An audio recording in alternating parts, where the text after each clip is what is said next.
Hey everyone, and welcome to another episode of the AnthroPuzzled podcast. I'm your host, Abby Letzinger, and every 2 weeks we'll explore how anthropologists are forging unique career paths beyond the usual academic sphere. Tune in, get inspired, and start piecing together your own career puzzle within the world of anthropology.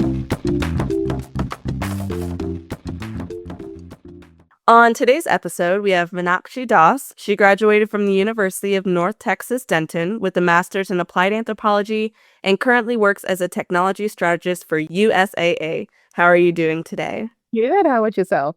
I'm doing great as well. So, what exactly is it that you do, and how is it important and related in regards to anthropology? Sure. So I'm a technology strategist, but basically what that means is that I guide and advise organizations on how best to utilize their technology funding. And the strategy part comes in terms of planning out what the work should be, where they should be doing their investment for the next 1 year or 3 years or 5 years, and always thinking ahead, right? The way anthropology plays into play or works into this is you have to know what your customers, your clients, your businesses want. And I utilize different skills and methods. One of the skills that I use at the beginning of the process is our ethnographic interviews, right? Not just hearing from the clients what they are saying in terms of the paper or what the executives are saying, but also understanding what are their internal fears, right? What is their culture as a team that will help them be successful if we implement certain technologies.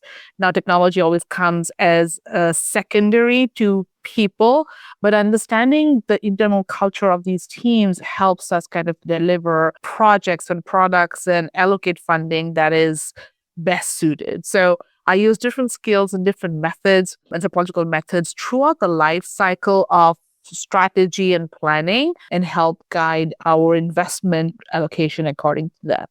So, Very interesting. So, when you do these ethnographic interviews, are you trying to get customers' feedback on, like, oh, if we implemented this, how would this benefit you?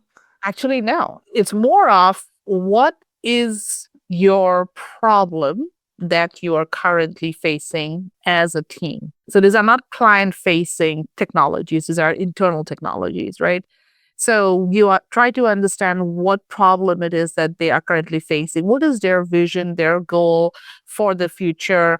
Who's impacted by those decisions? Because decisions that they make doesn't just exist in a vacuum, right? They say that, hey, my problem is XYZ and I'm trying to do this. You have to understand and kind of get that information out of them to see where and who else is impacted by them.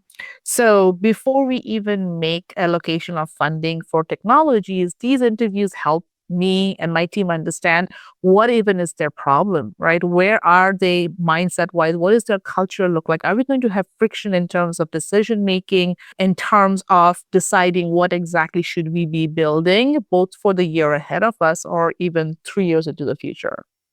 Okay, that makes a lot of sense because I've definitely worked jobs where the systems that we use were just so frustrating, but the companies were like, it's the best we got, it's free or it doesn't cost a lot. You just got to figure it out. And at times we're like, okay, but this is now affecting us and how we do our job and helping customers. Still going to be an issue because like one company we worked at, it wasn't so much a systems issue.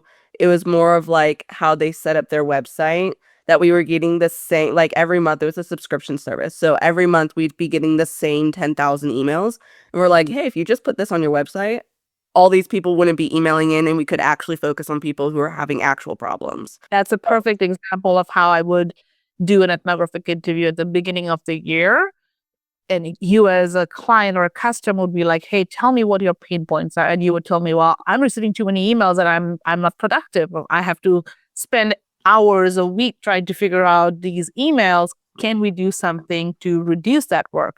So then that's where you would kind of have those conversations and try to figure out what can we do. We don't solution first, right? So we just try to understand at that stage before we even provide any sort of solution. Which is very anthropological. What does your day-to-day kind of look like in this job? Different. Every day is different, but it all goes towards that one singular goal, right? To figure out what should our technology investment look like for the next year and the next 3 years. Every day it is a discussion either with my business partner or internal or executives or impacted organizations within our organization, right? To kind of figure out where their mindset is, what are the regulatory requirements that we need to anticipate that's coming up? Are there any industry changes that are happening that we need to account for? Architecturally, do we have the current architecture framework or landscape to be able to implement? Or are there any risks to it? So every day, these are discussions that we're having, and we have a plan, and we chip away at that plan on a daily basis based on the fact that we have specific deadlines throughout the year, right? Like, because if we are planning for funding for next year, this year we have specific deadlines we have to meet. So we're just working towards that specific deadline. Okay. And do you guys work with a lot of like major firms or small businesses, or does it kind of have a mixture of both? It's a mixture of both. We do work with a lot of big organizations in terms of our data needs, in terms of our platforms that we have. Small businesses, not as much. My work mostly is on the back end. I'm not customer facing. I'm on the back end side. I'm employee facing.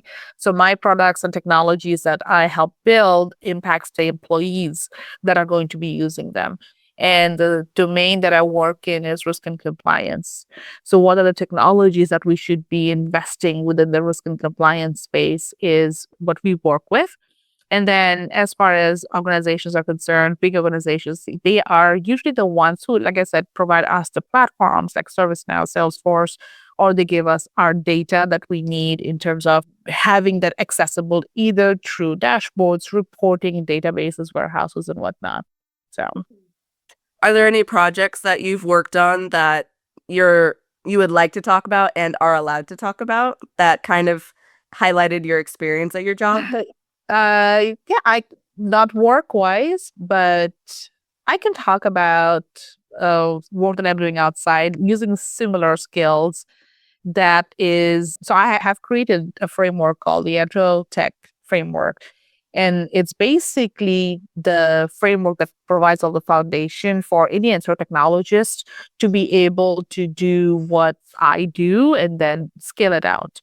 My reasoning for that is that in the anthropotech space, right, whether you call it anthropotech or whether you call it a digital anthropologist or whether you call it a technologist who work with humans, whatever terminology or labels we want to use, right? There aren't a lot of tangible things that we can utilize to make our work seem accessible to everybody, right? Anthropology is everywhere, technology is everywhere, but there is nothing connecting the two in a way that people can actually touch and feel and experiment and experience. So the Anthropotech framework is that framework that is trying to solve that problem. And, we're solving it by various means. The first one that I'm tackling is a toolkit, which I'm prototyping with 100 different people. And the idea behind it is that when we are building technologies, we have certain principles, anthropotech principles, right, that we abide by. And these are every anthropologist slash technologist have their own, but there's some common ones that everybody uses. I have 10 of them that I have aggregated based on my experience. And then I utilize them on a day-to-day basis. So in this project, in this toolkit, I have these prompts or these principles, and then I have these future prompts. And the idea is to take the principles and the prompts, put them together, and spark a conversation. So, for example, one of the principles is mutual shaping, right? Tech shapes humans, humans shape tech. And a prompt from the future would be in the future, there's drone enforced surveillance everywhere. So, what happens then? So, if you apply the Anthropotech principle of mutual shaping with that scenario, what does the future look like? What can we anticipate? How do we prepare for it as humanity? So this is the kind of conversation that I am applying in this specific project. But like I said, this is all the skills that and all the methods and theory that I use from an anthropology perspective, and then the skills on the technology side, and I'm bringing it together as part of this framework. Very interesting. So, what led you into this career path and how did you get into anthropology? So I'm a technologist first, an anthropologist later on. I've been in the tech space for 2 decades. And at some point, I realized that, hey, you know what? There's more to tech than how I'm building it. And it just does not make sense to me. Whether you think in terms of just the user, whether you think in terms of UX, whether you think in terms of implementation of tech, it was too soulless, I guess, if you want to say it, right? We were building tech for the sake of building tech because it needed to be done because of certain deliverables. And I was like, there's more to it. And that's when I did some research and tried to understand, like, what am I missing? And what I was missing at that point was the human factor in terms of building technology. And I found out what best to learn more about humans was anthropology. And that's where I went and got my degree in anthropology. And my mind was blown. And I'm like, oh my God, this is it. This is the connection, right? This is the connection that I was looking for, I guess. And that helped me connect technology and anthropology together. And that has been my path for the last decade or so. I feel like that's the common story of most anthropologists is, whether if they weren't already like into anthropology and they were doing something else on the side, they're like, oh, there's something missing. And again, they realize it's the human factor and they're like, oh, okay, there's something that answers this question better for me than it did for other disciplines. Anthropology seemed to answer them a little bit deeper and better. Yeah. And I think that's really cool. But The why, right? Anthropology helps us understand the why. So technology is the what. Anthropology helps us with the why. exactly. Yeah. Now, do you feel that by obtaining an anthropology degree, it's helped broaden your viewpoint perspectives on the world? Absolutely. I was not aware of my own internal bias as much as I have been after I got my degree in anthropology. There's so many case studies that we read as part of our degrees, and there's so many books that we read. There's so many stories that we read and, worked through as a whole cohort. And it helped me see a perspective of humanity that I personally wasn't aware of. And it opened my eyes towards my own biases that I have in terms of, how humanity and human beings should behave. I had a very binary, right or wrong perspective in life. And when after getting my anthropology degree and going through the process of learning, right, it helped me see things more in the gray. So that's when I realized that, okay, maybe life and world is not just black and white. Yeah. And that's something that I think students, when they're going through school, is when they're taking anthropology classes or they're getting their anthropology degree, they're learning some of those biases that they have and how to not become unbiased, but understand how to put their bias to the side in order so that they can solve whatever issue that they're working on, or if they're working with different people, working for different companies. And like, it's okay to have biases as long as you're not applying those biases. Correct. Now, with your grad experience, what was it like? And do you have any advice for students who are looking to go into grad school? So I did online from UNT because I'm in San Antonio. My university's in Denton. So I did it online. It took me a long time, but the experience was wonderful. We have a very tight cohort. I'm still in touch with some of them online through various social media. In fact, my last EntroTech 2025, when I had my conference, non-conference, I call it, one of my cohort mates helped me with that. It was awesome to have that kind of a tight relationship with all of the team there. And my advice would be to be able to read up as many different perspectives as possible as you're going through your degree. And also, some people may not like it. Labels don't matter as much as the skills matter. So you may not get hired as an anthropologist per se, but you may get hired as a program manager or a business analyst. What anthropology is a foundation. It is infrastructure, right? It shapes the way you think, it shapes the way you do work, and it shapes the way you process information. If you can be okay with that, maybe when you begin your career, it is okay if you don't get a job just as an anthropologist, but maybe as a different label, different job title, but you can still apply it. You should apply those skills in every job that you get to. So, which is why the way I explain to people is that I am an anthropologist by training and a technology strategist by trade.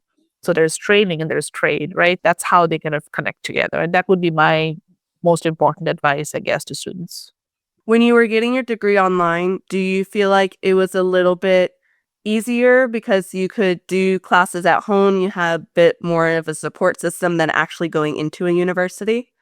Yes and no. It just depends because I like the university environment, but I had my work. I have kids, I have family. So it was a little difficult to be able to find that time. And it's easier for me to be like, oh, you know what? I'm going to do this assignment later on. I personally like the college university environment where you can disassociate, right, from everything else and focus in that subject.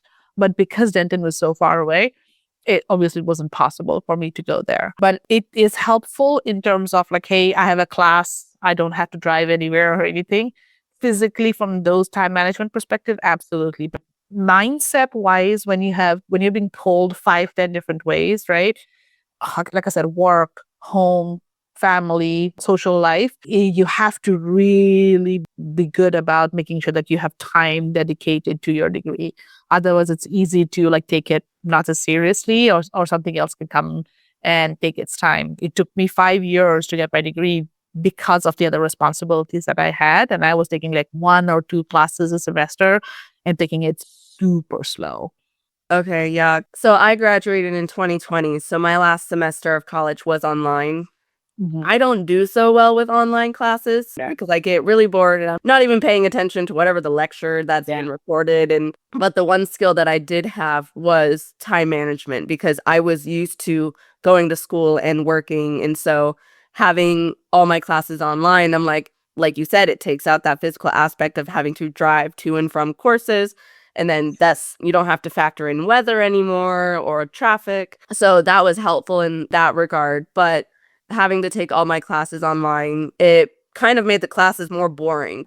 Because there was nobody else here. Because I was like, oh my God, I want to meet other people. Like I want to have conversations with other people. Like even now in San Antonio, right? Like it's very hard for me to find fellow anthropologists to be able to have conversations. Most of my community is online. So it's why I'm like reaching out to you. And I was like, all right, let's talk to other people out there because it's very, very hard to find other anthropologists in the city that you live in who you can have, meetups and conversations and whatnot. So when you're in a physical school environment or a college environment, it helps build those relationships and it helps continue with those relationships.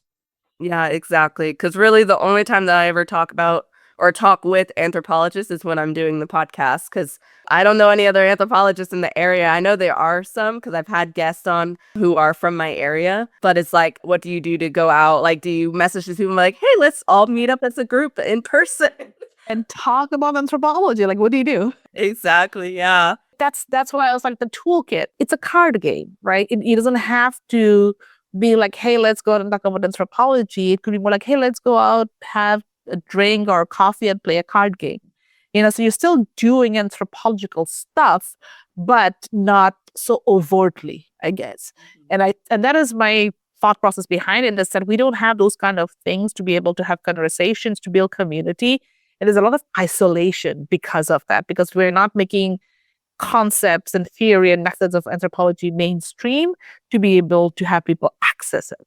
Yeah, that's definitely where the anthropology community is lacking. It's public engagement, getting people to understand, oh, this is what anthropology is, this is what we do, this is why we're important. So that really comes down to all the people who are going into anthropology as students and new grads of, okay, we need to teach you how to market yourself so that when you're in this job aspect, you can kind of tell people, this is why anthropology is important, this is why I got this degree.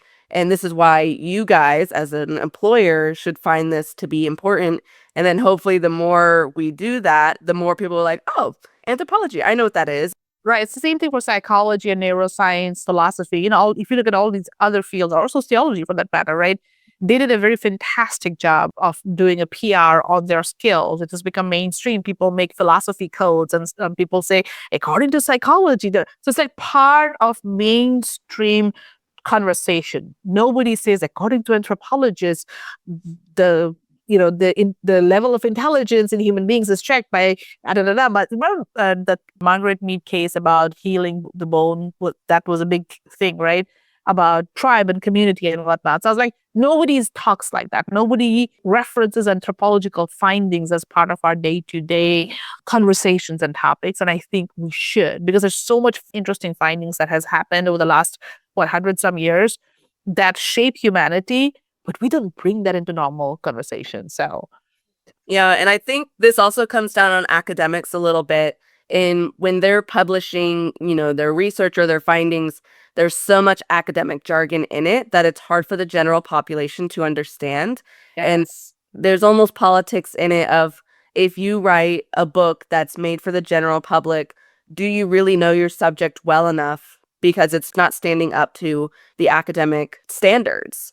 Right. But we need more individuals who are writing things for the general public. I had a guest on, she was one of the first, where she's a space anthropologist, and she wrote a book that was made for the general public about what it is that she studied and the theories that she has. And I even got the book and I read through it and I'm like, wow, this is super understandable. Like, if you were to hand me one of your 200-page papers, I'd get maybe 20 pages in and be like, I don't understand what's going on in here. There's too many of those reference tabs in there, and its references are important, but it can be a lot and it can be a headache. And especially with everything going on in the education system right now, the ability to read and literacy rates are going way down. So there's going to be a lot more people who can't read these academic papers. Right. And then the question comes down to this, right? Do we want to stay true to who we are, or do we want to survive? Oh, that'll always come down to that conversation, that decision, right? I get sometimes comments that, hey, this is not really true anthropology. And I'm like, yes, this is digital anthropology. This is a little different.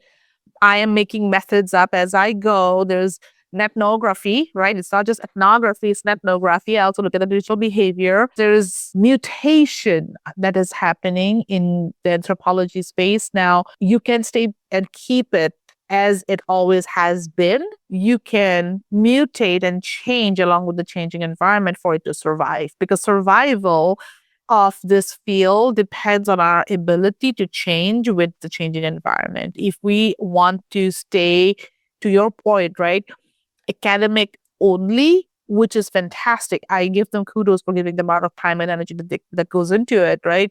And then making sure that people are not just, making reports up, making data up. They're doing rigorously making sure that they are publishing it with that kind of checks and balances. But you would be the only one reading it. So is there a balance there? Can we find a balance? Can you publish your content and your data, but also make it accessible to public in a way that is easily digestible for them, right? And that, I think, is a big reason, is lack of knowledge also leads to people having, conspiracy theories, right? Like, when you don't understand something, you want it to be a conspiracy about something. And I feel like more knowledge is available to people, the more information is available to people, the less they are prone to think of something completely wild and out there and that doesn't make any sense, because everybody wants to feel like, I know something, right? I have the knowledge, I have the power. And even if that means making it up, that's what people will do. Nobody likes to not know. So if you're going to know something, why not know the information that has already been, researched by the academics, but make it accessible and bring it to people who are not in that academic space. They're not in conferences, they're not in the journals. Let's make it accessible to them. So, yeah. Yeah, and I think honestly, it's a skill set if you can put your research into layman's term. You can still publish the academic paper, but if you're able to make something that is in layman's terms that you can give to the public, be like, hey, this is the research I did. If you want the full scientific explanation, I have that over here. Okay. If you're unsure about it, you can read this smaller paper that I have here that it's more in layman terms. Because for academics or individuals who do research, it can be really hard to be like, okay, how do I explain this? Yeah, nuance. When you simplify, and that is the problem, right? When you simplify something, you lose that nuance. You lose that context, and people only end up taking the last thing that they remember. And that's where we have a lot of issues. I'm not going to go into that, but we have a lot of issues because when you see oversimplification is going to help people like, oh, I need to do just X, Y, Z. That's where it starts up, right? You're telling me I need to do X, Y, Z. Okay. Then the next question will be, why do I need to do X, Y, Z? And then the final statement is, I am not going to do X, Y, Z. It's because you have lost all of the context, because we have oversimplified things. So that's why it's like a balance. Like, how do we make sure the information that the academics are publishing, right, they come to people in a way that still has its nuance, its context, its depth, but for them to easily accessible and for them to easily consume that information. Yep, exactly. Now, if someone was looking to go into this career path, is there a certain salary expectation they should be looking for depending on what level they are? Yeah, depending on the level, it will start anywhere from 80K, especially since it's a technology space, right? So 80K if you're a newer person in the job market, to anywhere to 300 to 500K, depending on how much experience and skill set that you have. Certifications don't matter as much as impact does. If you can say that, hey, and prove that you have been able to implement X million dollars worth of portfolio through your strategy, salary bumps up. So it just depends on how much impact you have been able to make with your strategy and your strategic thinking. Okay. So individuals who might be looking to get into this as entry level, are there any skill sets or prior experience they should have beforehand? Know tech, know how to build technology into SDLC, software development lifecycle. And that's where I started. There's multiple different other paths, but this is my starting, right? I started in implementation of software and using SDLC. There's different methodologies, and there's agile, there's wagile, there's waterfall. Understanding all of that and being able to implement that, you can start even small. You can experiment with your friends and family and be like, yeah, I want to implement a software or implement a specific solution for you using SDLC as a methodology. And then you will be able to kind of get into that space. So like I said, this job that I am in, I'm a technologist first, anthropologist second, because I use anthropology as the foundation to my technology strategy, if that makes sense. So knowing tech is very important in this space. How to build tech, not as a consumer of tech, right?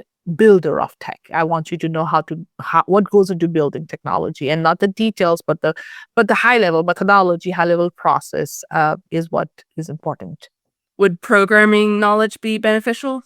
Yeah, but that's too detailed. That's too much. You need to know how a whole software implementation works. What is the life cycle of a software implementation? So it starts off with inception, then you gather requirements, then you build, which is just software development is just one piece of it, right? The coding piece of it. Then you build, then you test, then you launch, then you let people know that this is happening. So there's like different steps to that process, right? That is what I'm saying you should know, is to be able to know what is the life cycle of implementing technology. Coding is just one piece of that whole life cycle. Okay, cool. Now, is there anything we haven't talked about today before we get to our final four questions that you would like listeners to know about? I do have my Entrotech 2026 coming up this year in San Antonio. It's our yearly, like I said, conference, not conference. And this year's theme is mycelial futures. And the concept behind mycelial futures is, how do we as anthropologists and technologists think about technology development in terms of a network and not just individual silos. So if you want to attend, please let me know. If you want to participate, I'm looking for speakers, workshops, posters, any sort of techno art, visual that you would like to add to this. That would be wonderful. Okay, and that's coming out October 2026? Yes, that's in San Antonio. Yep, it'll be an event, 4-hour event. We'll book a venue and we're expecting like 50, 60 people. So Perfect. If anybody is interested, if you're listening to the episode, you can just go onto her website and webpage, and you'll find all the links necessary to sign up for that or attend. Well, into our final four questions. What is the best piece of advice you would offer to someone who is interested in getting into your field?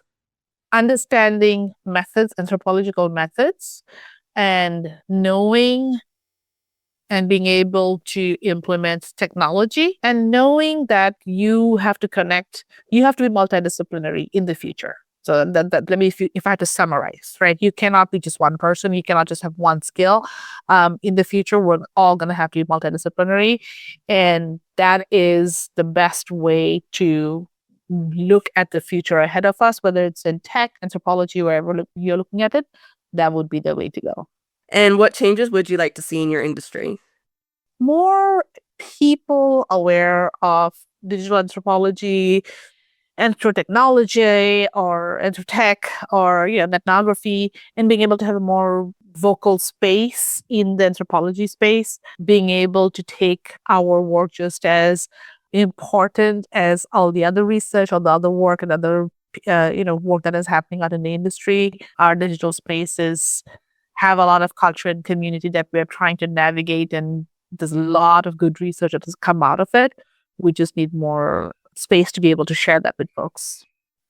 On the flip side, what do you just absolutely love about your job in the industry you work in? I love being able to think for the future because at the end of the day, strategy is about thinking about the future, right? Sometimes it's 1 year into the future, sometimes it's 3, 10, 100 years. I'm always working towards what could potentially the future look like in the digital space and how will it impact humanity. And I'm making predictions, right? And sometimes some of those predictions stick, sometimes those predictions don't stick. I feel like, look, there's Oracle that's making predictions. That's how I can kind of gamify my own job, I guess. So I love that. I love being able to do that. I love being able to take different data points, both, qualitative and quantitative data points from across the world, cultural, financial, industry, whatever, geographic, right? And then being able to make predictions for the future and strategize for the future. I absolutely love that. Amazing. So, finally, where can listeners learn more about you and what you do? Sure. On LinkedIn, I have AnthroTech Framework. I have my page. I just started it. I'm going through the process of building it out in public. Everything that I'm building, I'm posting everything that is happening. So feel free to join along for the journey. I also have a website, AnthroTech Framework, www.anthrotechframework.com. And I have Instagram as well for same clips and content like that. Okay, cool. Well, I just want to thank you so much for coming on. It was a enlightening conversation about technology and how the two, play hand in hand. So it was a great conversation and I enjoyed having you on. Awesome. All right. Thank you so much. All right, you have a fantastic rest of your day. You too. Bye. Bye. Thanks for listening to another episode of AnthroPuzzled. This show was produced by me and distributed in collaboration with the American Anthropological Association. A special thanks to Cheyenne Brewer for editing the website, L. Akers for the incredible logo design, and to AnthroPuzzled's intern for the episode descriptions. The music is courtesy of Chad Crouch, aka Poddington Bear of Sound and Picture. If you have any questions, you can reach me at abby.letzinger@anthropuzzled.com or as AnthroPuzzled on Instagram, Facebook, and YouTube. Until next time.